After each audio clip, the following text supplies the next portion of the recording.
তো পৃথিবীর মাটিতে আহলে হাদিসরা প্রকৃত হানাফি। কারা হানাফি প্রকৃত?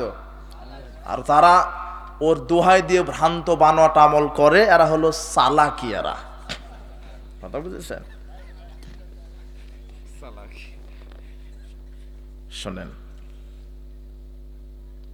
জোরে আমিন গা জ্বলে ওদের, কিন্তু গা জ্বলে কাদের? ইহুদিদের। আর এখন জ্বলে বেদাতীদের। আর এরাই আমাদেরকে কি বলে? ইহুদিদের দালাল। জোরে আমিন সহ্য করতে পারে না ইহুদিরা। যদি আহলে হাদিস পৃথিবীতে ইহুদিদের দালালি করত, তাহলে তো তারা চুপে চুপে আমিন বলতো, যাতে তারা দালালি, যাতে তারা সন্তুষ্ট থাকতো আমাদের প্রতি। তারা বলতো, বাহ, সালাফিরা চুপে চুপে আমিন বলে, আমরা সালাফিদের জন্য সন্তুষ্ট আছি। কিন্তু সালাফিরা আমিন বলে মসজিদ কাঁপিয়ে দেয়, এটা গা জ্বলে ইহুদিদের।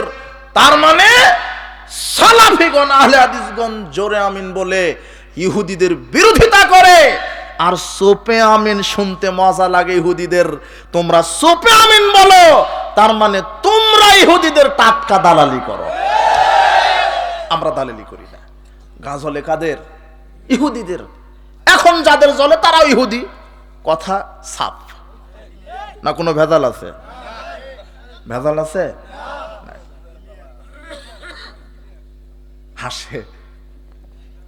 হাসছেন কে?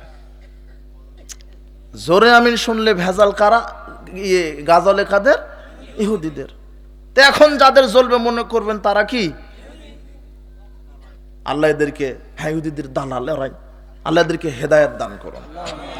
আর একটা কথা তথ্য দিয়ে আপনাকে, সূর্য অস্ত যাবে 6:45। ও হুজুর, ইবলিশ ওহী করেছে না, 6:45 সূর্য অস্ত যাবে, তুমি 3 মিনিট যোগ করে দাও, সতর্কমূলক 3 মিনিট দেরিতে ইফতার করো। আবু হুরায়রা রাদিয়াল্লাহু বলছেন, রাসূল সাল্লাল্লাহু আলাইহি ওয়াসাল্লাম বলেছেন, লা ইয়াজালুদ-দীনু যাহিরান মাযালান নাসুল ফিতরা। দিন মানুষের উপরে ততদিন বিজয় থাকবে যতদিন মানুষ সূর্য ডোবার সাথে সাথে ইফতার করবে, ততদিন বিজয় থাকবে। লিয়ান্নাল ইয়াহুদা ওয়ান নাসারা আখিরুন। ইহুদি খ্রিস্টানেরা দেরিতে ইফতার করে। কারা? তো সালাফি যারা, এরা সূর্য ডোবার সাথে সাথে ইফতার করে। ইহুদি খ্রিস্টানের দালালি করলো না, দেরিতে তোমরা ইফতার করে তোমরা দালালি করলা। কারা দালালি করলো? দেরিতে ইফতার করা কাদের স্বভাব? ইহুদিদের। এখন কাদের স্বভাব? বেদাতীদের। কথা বুঝেননি? অথচ সহিহ বুখারীর 1954 নম্বর হাদিস, ইযা গরাবাতিশ শামস ফাকাদ আফতার সায়েম। সূর্য যখনই ডুবে যাবে তখনই সায়েম কি করবে? এটা হলো রাসূল সাল্লাল্লাহু আলাইহি ওয়াসাল্লামের হাদিস। এই হাদিস থাকার পর আমার বুঝে আসে না, ভালো ভালো আলেম ও ইফতারের লিফলেট তৈরি করে বলছে যে সূর্য সতর্কমূলক 5 মিনিট যোগ করে দিয়েছে। এটা সহ্য করা যায়? এরা আমাদেরকে গালি দেয়। এরা শরম লজ্জা ঘৃণা কিচ্ছু নেই এদের। শরম থাকা দরকার ছিল। আর সর্বশেষ একটা তথ্য, সূরা ফাতিহা পড়তে নিষেধ করে কারা? বেদাতীরা। বেদাতী এত খারাপ।